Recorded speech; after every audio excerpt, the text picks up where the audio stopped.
Hello guys, my self Ajit Kumar. Basically मैं उत्तर प्रदेश के Bhadohi district से बिलोंग करता हूँ। खुशी तो डबल ट्रिपल हो गई है क्योंकि हर जगह से बधाई आ रही थी। माँ पापा का भी चेहरा खिल गया है पूरा। तो रेस्ट के दिन मेरे पास 24 आवर रहता था। मैं टारगेट रखता था कि कम से कम मुझे 10 से 12 वीडियो लेक्चर देखना है आज, क्योंकि मेरे पास बंडल ऑफ वीडियो लेक्चर बच जाते थे पूरे हफ्ते का। तो मुझे कहीं ना कहीं उस दिन कवर अप करना रहता था। इसके लिए रोना नहीं है, बस मोटिवेट रहो, अपने लक्ष्य पे फोकस रहो। उससे ज्यादा ऐसा नहीं कि कोई आपको थाली में सजा के दे देगा, लो भैया आप जाओ नौकरी करो, आपका हो गया, आप इतना दिन स्ट्रगल किए, आप जाइए।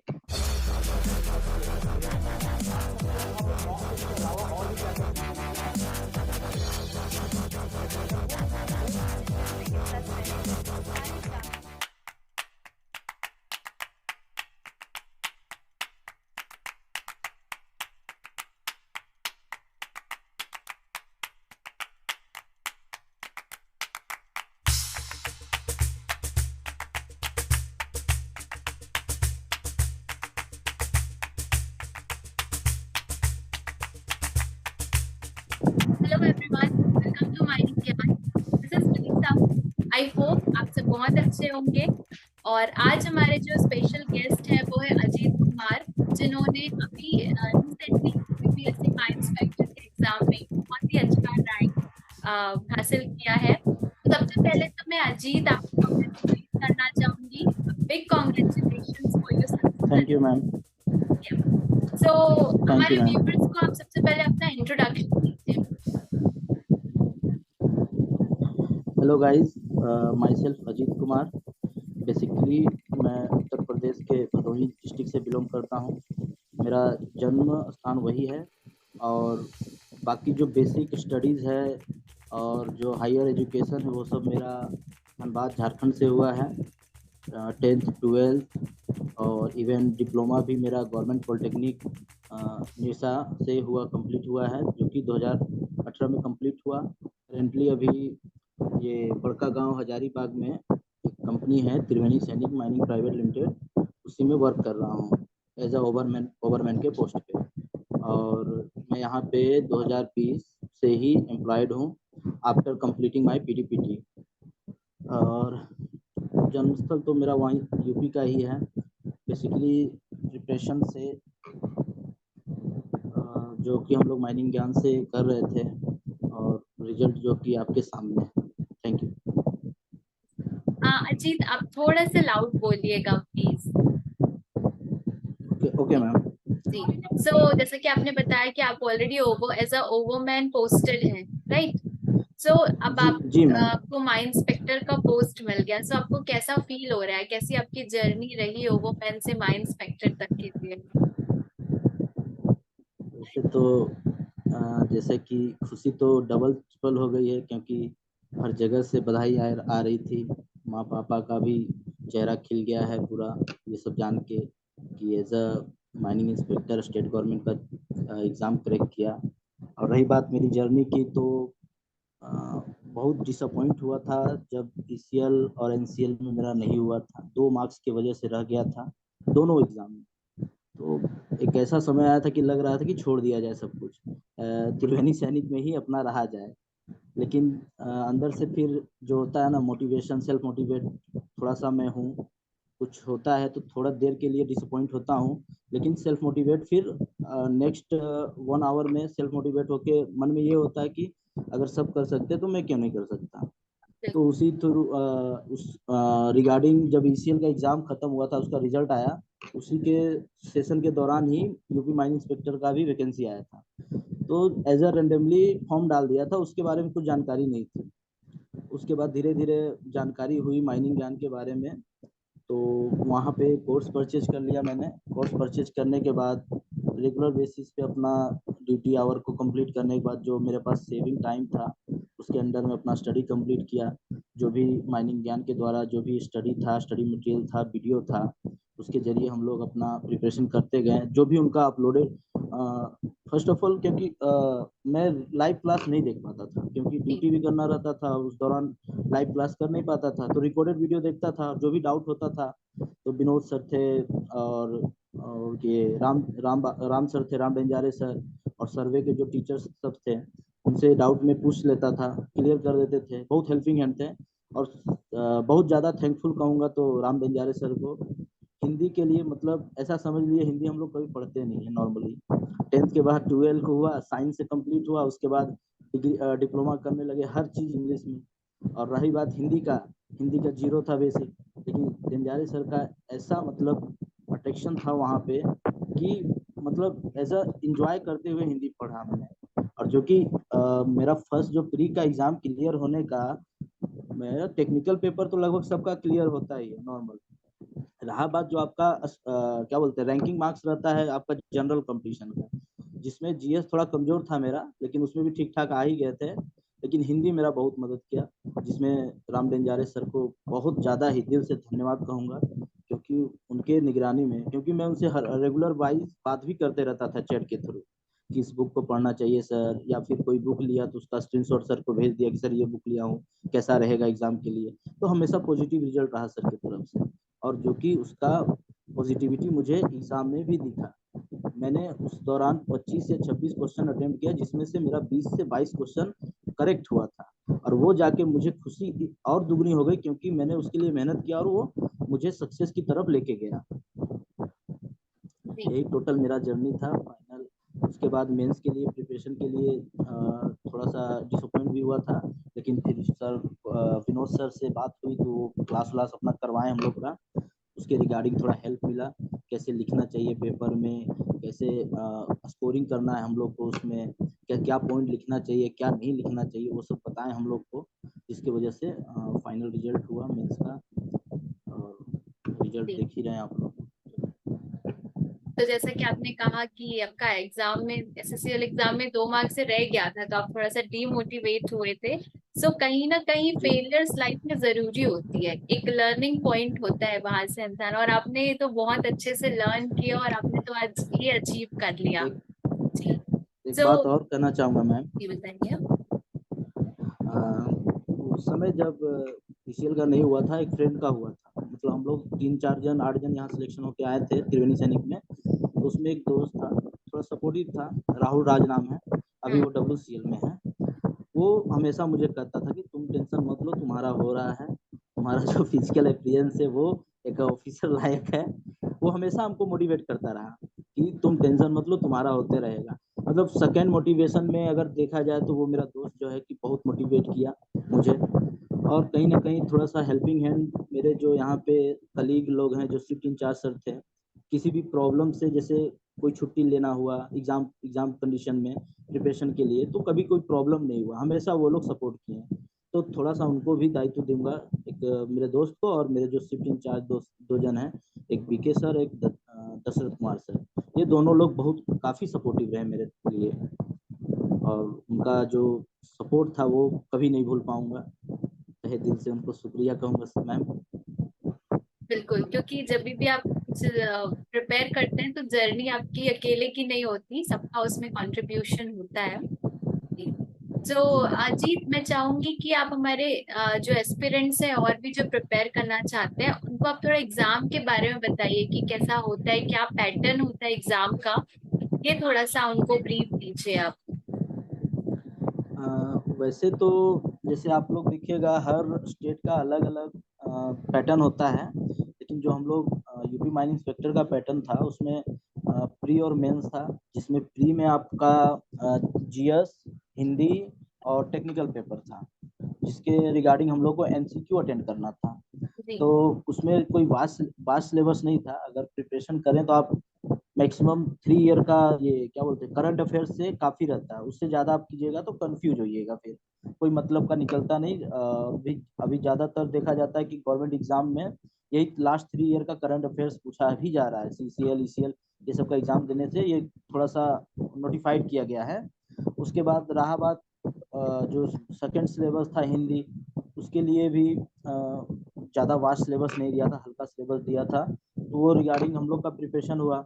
और जैसे अदर के लिए अगर देखा जाए कि कोई अदर मतलब एक आइडियल एग्जाम जो होता है उसके लिए क्या प्रिपरेशन करना चाहिए, उसके लिए आपका टेक्निकल पेपर मजबूत रहे एकदम बढ़िया, जिसमें आपका नॉर्मल हम लोग का रूल रेगुलेशन एक्ट जो बेसिक है वो रहना चाहिए। उसके अलावा हम लोग डीजे देशमुख को बहुत ज़्यादा प्रेफर करना चाहिए अभी, क्योंकि जितना भी अपकमिंग एग्जाम हुआ है उसमें अक्सर देखा गया है कि डीजे देशमुख को बेसिक बुक मांग के उससे क्वेश्चन किया गया है। तो उसको एकदम 110% श्योर रहिए कि उससे करना ही करना है, एकदम टू द पॉइंट उसको रट जाइए, एकदम पॉइंट वाइज उसको याद करके रखिए, कोई टॉपिक छूटे ना। अगर आप सोच रहे ये टॉपिक नहीं आएगा तो ऐसा जरूरी नहीं है, क्योंकि अक्सर देखा जाता है जो हम टॉपिक छोड़ते हैं वही एग्जाम में पूछ लेता है। तो अपने तरफ से गलती नहीं करें, अपने चारों तरफ से फुल प्रिपरेशन रहिए। और दूसरा रहा अगर नॉन टेक्निकल के लिए, तो नॉन टेक्निकल ऐसा है कि वो महासागर की तरह है, उसमें आप कितना भी पढ़ लीजिए वो नहीं होने वाला है। तो उसके लिए बस जस्ट 2 ईयर 3 ईयर 4 ईयर का करंट अफेयर्स अगर आप कर लिए तो वो मोस्ट सफिशियंट रहेगा। और हम लोग के प्रिपरेशन के दौरान राम बंजारे सर भी यही बताते रहे कि अगर हम लोग हिस्ट्री ज्योग्राफी जो भी पढ़ लें तो वो सफिशियंट ही है, लेकिन कभी कंप्लीट नहीं होता, वो अनंत अनंत ये हो चुका है, बहुत ज़्यादा वास्ट हो गया है। लेकिन हाँ, आप मोटा मोटी एक जो गाइडेंस देते हैं, टीचर के थ्रू जो गाइडेंस आता है वो बहुत इंपॉर्टेंट रहता है। अगर आप सोचेंगे टीचर बता रहे हैं ये आएगा कि नहीं, वो आएगा कि नहीं, ऐसा नहीं सोचना है, हमेशा पॉजिटिव रहिए। आएगा तो ठीक है, नहीं आएगा तो जो करंट अफेयर से पढ़े वो आएगा आपका, उसके लिए कोई इशू नहीं है। तो थोड़ा सा अपने टीचर के प्रति ईमानदार रहिए। ऐसा नहीं होना चाहिए कि आप अपने टीचर से ज़्यादा जानकारी है ऐसा दिखाना चाहिए, क्योंकि बहुत लड़के देखते हैं कि वैसा भी करते हैं, तो वैसा नहीं होना चाहिए। टीचर की तरफ पॉजिटिव रहिए, ईमानदार रहिए, जो बता रहे हैं एकदम आंख बंद करके उनके बात को फॉलो करते रहिए। कुछ नहीं होगा तो कुछ सही तो होगा ही। आप एक ऐसा प्रिपरेशन कीजिए कि सिर्फ एग्जाम पर्पस के लिए नहीं हो, ऐसा प्रिपरेशन कीजिए कि आपको लाइफ टाइम वो कवर अप करते रहे, जानकारी के लिए ज्ञान बढ़ाइए बस। बाकी एग्जाम के लिए तो एग्जाम प्रिपरेशन कर रहे तो निकलना ही, चाहे फर्स्ट में निकले चाहे सेकेंड बार में निकले, लेकिन निकलेगा अगर उस लेवल का आपका प्रिपरेशन रहा। जी बिल्कुल। सो जब आप प्रिपेयर करते हैं, सो बाय द एंड अगर एग्जाम नहीं भी क्रैक होता है तो आप एक आपके पास एक नॉलेज का ट्रेजर तो हो जाएगा। गेन होगा। बिल्कुल सही कहा। वही हुआ ना मैम, हिंदी का मतलब जीरो था हम लोग के नॉलेज, लेकिन बहुत सा चीज राम बंजारे सर के थ्रू बहुत सा नॉलेज हुआ। मैंने प्रिपरेशन के दौरान राम बंजारे सर से बुक प्रिफर करके एक लूसेंट का बुक था उसको कंप्लीट किया पूरा, हिंदी का जो भी पोर्शन था उसमें, मतलब जो सिलेबस के अकॉर्डिंग था हम लोग के। और एक किरण पब्लिकेशन का बुक था, उसमें सिर्फ एमसीक्यू टाइप था और कुछ नहीं था, टॉपिक नहीं था, सिर्फ एमसीक्यू। और वो एमसीक्यू बंजारे सर से ये स्क्रीनशॉट भेज के सर को पूछा भी था मैंने, तो बोले कि सिलेबस के अकॉर्डिंग है, बढ़िया है, इसको करो। तो उसमें हर टॉपिक से करीबन 250-300 क्वेश्चन रहते थे, तो वो करने के बाद मतलब 2 से 3 बार रिवीजन टाइप में करके रखें। तो अब था जो बोलिए बढ़िया था, निकल गया। जी। तो जैसे कि आपने बताया कि प्री और मेंस का एग्जाम होता है, तो आपको क्या लगता है कि इंटीग्रेटेड स्टडी करनी चाहिए या किस टाइप का अप्रोच फॉलो करना चाहिए प्री और मेंस के लिए? प्री और मेंस के लिए कोई अलग से प्रिपरेशन करने की जरूरत नहीं है। आप ड्यूरिंग प्री के दौरान ही अगर बढ़िया से प्रिपरेशन कर लेंगे तो मेंस का अपने आप क्लियर हो जाए। क्योंकि अगर मेंस जैसे हम लोग का रिटेन था, अगर कहीं ऑब्जेक्टिव होता है तब तो टेंशन नहीं है, लेकिन अगर रिटेन है तो आपको बस एक पॉइंट याद रखना है कि जो पॉइंट आप पढ़े वो पॉइंट को बना के उसको वास्ट में करना, लंबा करना कैसे आना वो आना चाहिए आपको, कि एक पॉइंट से उसको हमको कितना वर्ड्स में कन्वर्ट कर लेना वो आपके अंदर स्किल होना चाहिए। अगर वो स्किल नहीं है तो उसको डेवलप करिए, उसमें अपने आप को वर्क कीजिए, उसको डेवलप कीजिए, और वो आगे जाके बहुत फायदा करता है। और दूसरा चीज की जैसे अगर इन केस आप प्री के लिए प्रिपरेशन करें, आप सोच रहे हैं कि नहीं मेंस के लिए अलग से करेंगे, वैसा कुछ नहीं होता है। प्री के प्रिपरेशन के दौरान ही आप मेंस का भी कर लेते हैं, मेंस के लिए एक्स्ट्रा टाइम जो मिलता है उसमें आप रिवीजन कर सकते हैं। और दूसरा चीज और बोलना चाहूँगा, जो जो भी एस्पिरेंट हैं अभी अपकमिंग एग्जाम के लिए, आप हम लोग देखते हैं कि जो क्लास में पढ़ाते हैं उसका हम लोग नोट्स बनाते हैं। नोट्स बनाने के दौरान क्या होता है कि हम लोग दूसरा किताब खुद छाप देते हैं, जो कि लास्ट आवर में क्या होता है कि हम उसको फिर पूरा पढ़ नहीं पाते हैं। तो कोशिश रखना कि जितना शॉर्ट हो सके, नोट्स का मतलब ही तो शॉर्ट नोट्स, और जितना छोटा हो सके वो हम लोग के लिए फ्यूचर में क्या होता है, जब भी एग्जाम का टाइम आता है 1 या 2 दिन बचता है तो उसको तुरंत हम लोग पलट के देख सकते हैं। और ऐसा बनाइए कि एक पॉइंट अगर लिखिए कोई चीज का, उससे आप पूरा पूरी कवर अप कर जाएंगे, मतलब वो पॉइंट पढ़ते हुए उसके बारे में करीबन 100 वर्ड्स का आपके दिमाग में आ जाए, ताकि वो लिखने में काम आए। और जैसे ये भी होता है ना कि बहुत से लड़के मोबाइल के ही बोलते हैं कि मोबाइल से ही पढ़ें, नहीं, किताब में नोट्स बनाना जरूरी है, क्योंकि मोबाइल को खोलना बार बार, नेट से कनेक्टिविटी होगा, उसके बाद खुलेगा, उसके बाद चलेगा, कोई फायदा नहीं होगा। जब तक आप लिखिएगा नहीं तब तक दिमाग में घुसेगा नहीं, इतना मस्ट है। और दूसरा चीज, जैसे मेरा क्या आदत है कि भाई जब तक मैं पेज पलटता नहीं हूँ ऐसे ऐसे करके, मुझे फील ही नहीं होता कि मैं पढ़ रहा हूँ, इसीलिए नोट्स बनाना बहुत जरूरी है। बाकी रेस्ट स्टूडेंट का या एस्पिरेंट का अपना अपना खुद का कंडीशन होता है, वो कैसे पढ़ते हैं, जिनको जैसा लगे वैसा पढ़ना चाहिए, लेकिन एक अपना शेयर कर रहा हूँ कि मेरा क्या था। जी। तो जैसा कि आपने कहा कि नोट मेकिंग रियली इम्पोर्टेंट है, तो मेंस जो होता है बहुत ही सब्जेक्टिव होता है, तो उसमें राइटिंग प्रैक्टिस करना इम्पोर्टेंट है और साथ ही साथ आपको टाइम मैनेज भी करना है कि एग्जाम कंप्लीट करना है। सो आप वो बताइए कि कैसे राइटिंग प्रैक्टिस करें, कितना प्रैक्टिस करना चाहिए और कैसे टाइम मैनेजमेंट किया जा सकता टाइम मैनेज का तो एक ही है मैम कि आपके अगर दिमाग में है कोई चीज, उसको लिख, जितना आप प्रैक्टिस कीजिएगा, जितना लिखने का प्रैक्टिस कीजिएगा, उतना ज्यादा निखर के आता है। कोई भी चीज आप जैसे डीजे देशमुख का बुक उठाएंगे हम लोग, तो उसके लास्ट चैप्टर के लास्ट में कुछ क्वेश्चन दिया है, तो क्या करिए, उस क्वेश्चन को आप उठाइए, उसको लिखिए और अपने से लिखना चालू कीजिए। है? जी। आप देखिए आपका क्या ये स्किल है कि आप आधे घंटे में कितना लिख रहे हैं, 1 घंटे में कितना लिख रहे हैं और 1.5 घंटे में कितना लिख रहे हैं। तो उस मतलब एक ही क्वेश्चन को या 2 क्वेश्चन जितना आपको लगे, कभी कभी क्या होता है एक क्वेश्चन को हम ज्यादा लिख नहीं पाते, 2-3 क्वेश्चन रख लीजिए। बस दिमाग में ये रखना कि 1.5 घंटा हमको कंटिन्यू लिखना है, कुछ भी हो जाए रुकना नहीं है, बस कंटिन्यू लिखते रहिए। जिससे क्या होगा कि आपका राइटिंग स्किल निकलेगा। उसके बाद क्या होगा कि लास्ट में अपना कंक्लूजन कीजिए कि भाई ये क्वेश्चन का मैंने 100 वर्ड 10 मिनट में लिखा, 200 वर्ड 20 मिनट में लिखा, तो एज अ रेशियो मिल जाएगा आपका 10 मिनट पर 100 वर्ड के हिसाब से आपका वर्ड वर्ड स्पीड है, लिखने का स्पीड है, सॉरी। तो उस हिसाब से फिर अपना काम कीजिए, उसको कम करने का कोशिश कीजिए। तो उसमें क्या होगा कि जैसे जैसे आप मतलब टाइम दीजिएगा अपने आप को, 1 दिन 2 दिन 3 दिन 4 दिन, धीरे धीरे वो टाइमिंग कम होता है, 30 सेकंड कम होगा, 10 सेकंड कम होगा, 5 सेकंड कम होगा, लेकिन धीरे धीरे वो कम होगा। और वो चीज आपको फिर एग्जाम में काम देगा, आप ज्यादा क्वेश्चन अटेम्प्ट कर सकते हैं। वहाँ हम लोग के एग्जाम में, ये यूपीएमआई मेंस में, उसमें तो 5 ही क्वेश्चन अटेम्प्ट करना था जो कि एज अ सिलेबस था, लेकिन वहाँ पे लगभग हम लोग को 15 क्वेश्चन अटेम्प्ट करना पड़ा, छोटा छोटा मार्क्स के लिए, क्योंकि एक क्वेश्चन का उस समय बोला गया था 40 मार्क्स का लेगा, लेकिन वहाँ पे उसी को तोड़ के 15-15-10 करके कर दिया, या 10-10-20 करके ऐसे करके कर दिया। उस तरह करके हम लोग को 15 क्वेश्चन अटेम्प्ट करना पड़ा, लेकिन हम लोग का माइंड सेट था तो 5 ही क्वेश्चन का। अगर हम लोग राइटिंग प्रैक्टिस नहीं करते तो वो भी हम लोग को मुश्किल हो जाता। इसीलिए मेंस के लिए अगर सब्जेक्टिव है तो राइटिंग प्रैक्टिस बहुत जरूरी है। बिल्कुल। तो मेंस के लिए तो writing practice no doubt important है ही, और ये रिजल्ट में तो दिखता ही है। तो प्रीलिम्स जैसा कि ऑब्जेक्टिव है, एमसीक्यू टाइप है, तो उस पे आपने मॉक टेस्ट दिया था या नहीं दिया था? तो उसकी क्या नहीं नहीं, इम्पोर्टेंस है, टेस्ट लगाना? मॉक टेस्ट बहुत मॉक टेस्ट तो बहुत जरूरी है आपको। मॉक टेस्ट चाहे आप जो चैनल से आप जुड़े माइनिंग ज्ञान से या कहीं से भी कीजिए, उसको तो बेस्ट है, क्योंकि आपको उसमें नया नया क्वेश्चन मिलता है। आप अपने से पढ़िएगा, आपको कुछ समय नया क्वेश्चन कैसे आता है वो बुक्स के जरिए या आपके जो टीचर्स है उनसे मिलेगा। बहुत सा क्वेश्चन जो कि मतलब ड्यूरिंग स्टडी मुझे मालूम चला कि ऐसा भी क्वेश्चन हो सकता है। एक क्वेश्चन जो कि हम लोग 3 साल 4 साल डिप्लोमा कंप्लीट करने के बाद, यहाँ काम करने के बाद, आज तक कभी नहीं पढ़े हम लोग कि उसमें क्वेश्चन था नोज लिमिट ऑफ CH4 कितना होता है। तो वो चीज क्वेश्चन डायरेक्ट एग्जाम में भी आया था, और वो मैंने पढ़ा था, तो उसको टिक आउट करके आया। ऐसा ऐसा क्वेश्चन होता है कि घुमा फिरा के सिंपल आंसर रहेगा, लेकिन घुमा के देता है। जब तक आप वो पढ़े नहीं रहिएगा या थ्रूली आप सब्जेक्ट नहीं पढ़े रहिएगा, तब तक आपके दिमाग में नहीं बैठेगा।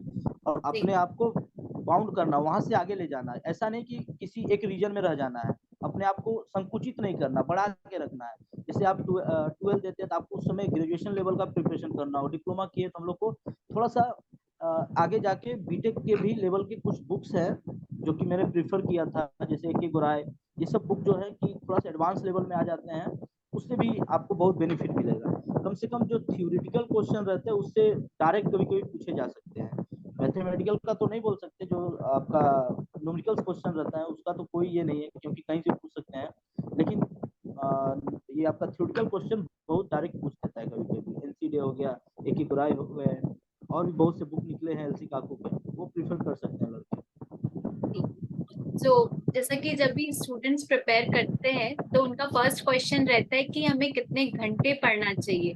और आपने कहा आप तो ऑलरेडी जॉब कर रहे थे, तो जॉब के साथ आपने ये प्रिपेयर किया है, तो वो बताइए आप टाइम आपने कैसे मैनेज किया? आपको भी लगा नहीं कि जॉब की वजह से आपका थोड़ा सा डिस्ट्रैक्शन हो रहा है? कैसे आपने एक्चुअली मैनेज किया? एक्चुअली थोड़ा सा मेरा रेस्ट का डे जो है वो बहुत फैक्टर किया है। जैसे शिफ्ट चेंज ओवर होता है तो मेरा रेस्ट के एक दिन पहले होता है, एक दिन बाद होता है रेस्ट, तो उसकी वजह से मुझे क्या होता है ना, सफ़र नहीं करना पड़ता है, क्योंकि आप नाइट करके आओगे सुबह में, उसी दिन आपको फिर बी शिफ्ट जाना पड़ता है 2 बजे, तो वो चीज़ मुझे सफ़र नहीं करना पड़ता था। तो रेस्ट के दिन मेरे पास 24 आवर रहता था। मैं टारगेट रखता था कि कम से कम मुझे 10 से 12 वीडियो लेक्चर देखना है आज, क्योंकि मेरे पास बंडल ऑफ वीडियो लेक्चर बच जाते थे पूरे हफ्ते का, तो मुझे कहीं ना कहीं उस दिन कवर अप करना रहता था। रेगुलर बेस में तो देखता ही था, जैसे ए शिफ्ट रहता था तो 3 बजे रूम आने के बाद अपना नहाया धोया, खाना वाना खाया, उसके बाद 1 घंटे रेस्ट करके 5 साढ़े 5 बजे से कंटिन्यू 3 या 4 वीडियो रेगुलर का देखना रहता था मेरा। वो देखता, उसके बाद फिर रेस्ट का दिन ज़्यादा कवर अप करने के लिए 10 10 वीडियो, 11 वीडियो या 12 वीडियो इतना कम से कम देखता था। उसको थोड़ा फास्ट मोड में बढ़ा के, कहीं डाउट होता था उसको स्लो करके अपना देखता था। एक ऑप्शन अच्छा है उसमें ऐप में कि आप फास्ट मोड करके 1 घंटे का वीडियो आधे घंटे 45 मिनट कर सकते हो। तो वो चीज़ थोड़ा टाइम मैनेजमेंट करके उसके थ्रू मुझे सारा वीडियो कंप्लीट करना था, जो कि मैंने एग्ज़ाम से पहले कंप्लीट किया। और यही टाइम मैनेज था कि भाई ए शिफ्ट रहता था तो उसमें 3 बजे आया, 4 बजे तक खाना वाना खा के थोड़ा रेस्ट करके उसके बाद पढ़ाई कर लिया। अगर बी शिफ्ट रहा तो सुबह 5 बजे उठ के करीबन 10 से 11 बजे तक फिर अपना जो भी स्टडी था करता था। उसके बाद अपना रेडी हुआ, ड्यूटी के लिए निकल गया। और नाइट शिफ्ट रहता था तो उधर से 7 o'clock में आकर, अगर मतलब ठीक लगा, नींद नहीं लग रहा है तो अपना 1 आध घंटा दे दिया, और उसके बाद सो के उठने के बाद करीबन 4 बजे से फिर 7 साढ़े 7 बजे तक पढ़ के उसके बाद अपना डिनर उनर करके फिर ड्यूटी के लिए निकल जाता। यही मेरा डेली का शेड्यूल था। और रेस्ट का डे में वही 10 12 वीडियो अपना कंप्लीट करना रहता था। वो टारगेट फिक्स रहता था कि उसको कंप्लीट करना एनी हाउ, उसको चाहे फास्ट मोड में करके रखना है, चाहे दोगुने स्पीड से देखना हो, या चाहे जैसे करके उसको देखना है और उसको लिखना है। लिख के उसको फिर उसके बाद नेक्स्ट डे उसको ये करता था, स्टडी कर लेता था।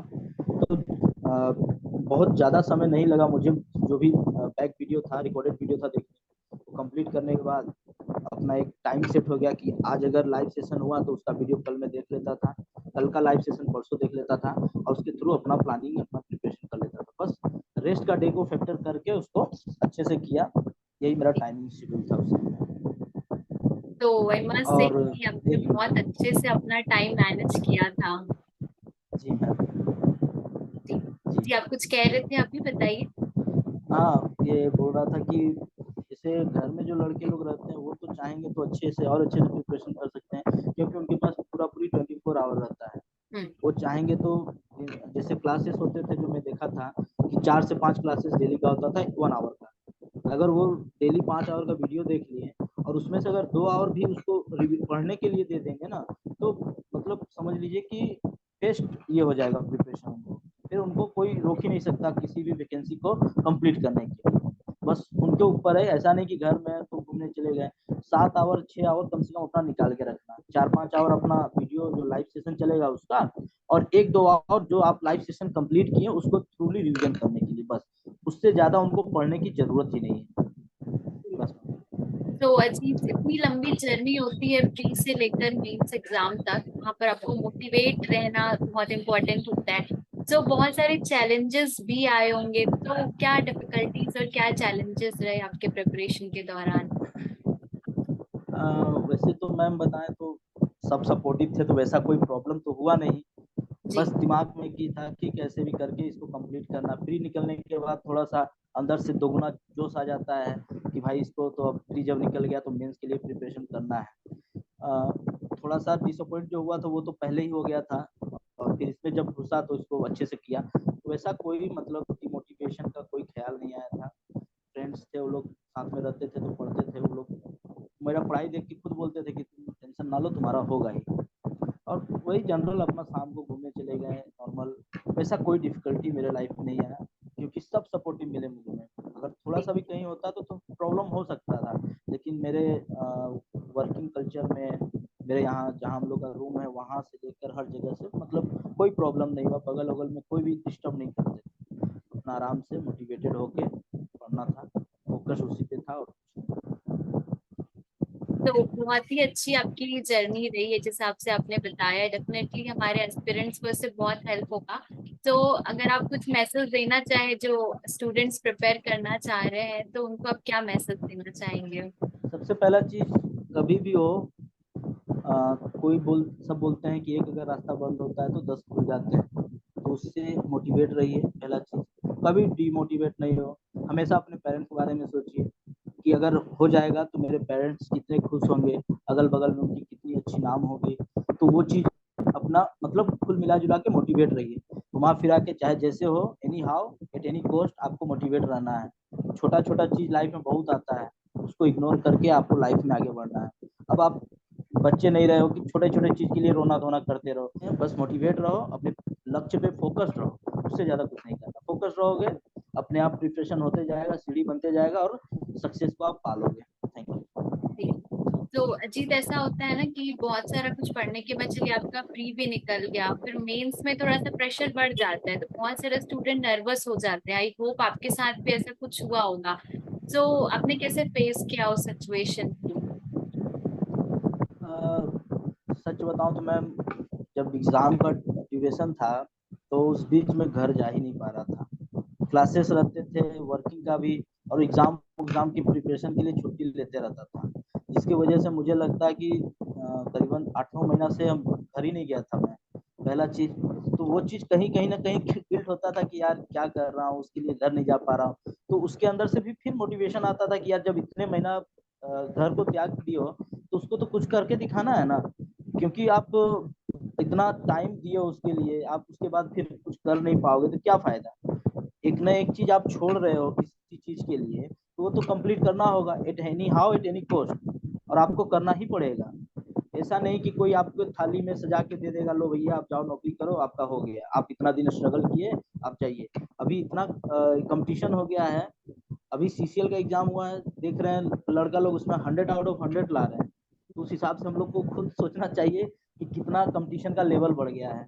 तो नर्वस तो हुआ था मैम, लेकिन दोस्त फ्रेंड थे, वैसे तो ज्यादा मैं किसी से डिस्कस नहीं करता अपना फीलिंग, लेकिन फ्रेंड था उससे हमेशा होता था शेयर, तुमसे बोलता था तो वो वही बात हमेशा बोलता था, तो उससे थोड़ा मोटिवेशन आता था। 1-2 दिन का लैग होता था, उसके बाद फिर अपना ट्रैक गाड़ी जो है ट्रैक पे पकड़ लेता था। तो नर्वस भी एक स्टडी का पार्ट होता है, होना भी चाहिए, डर लगना भी चाहिए, तभी जाके आपको डर से उसको पढ़ने का, उसको निकालने का ये मिलेगा। नहीं तो फिर आप बोले कि मेरा हो जाएगा, ऐसा है वैसा है, तो ऐसा कुछ नहीं है। जी बिल्कुल। तो जी बहुत मैम। ही अच्छे से आपने बताया कि कैसे आपकी जर्नी थी। तो बहुत ही अच्छे से आपने अपना टाइम मैनेज किया जॉब के साथ और आप इस मुकाम पर पहुंचे हैं। तो माइनिंग ज्ञान बहुत ही प्राउड है आपके ऊपर। और मैं फिर से थैंक यू आपको और मैम। आपकी पूरी फैमिली को बहुत बहुत कॉन्ग्रेचुलेट करना चाहूंगी। एंड हम आगे भी आपसे हम आपका सक्सेस रिपोर्ट लेते रहेंगे कि क्या चल रहा है आपके फील्ड में। जी बहुत अच्छा लगा जी आपसे इंटरेक्ट करके। आई होप आपको भी अच्छा लगा होगा। जी जी मैम, थैंक यू। तो thank you so much, Ajit, for cooperating with us. Now I'm ending the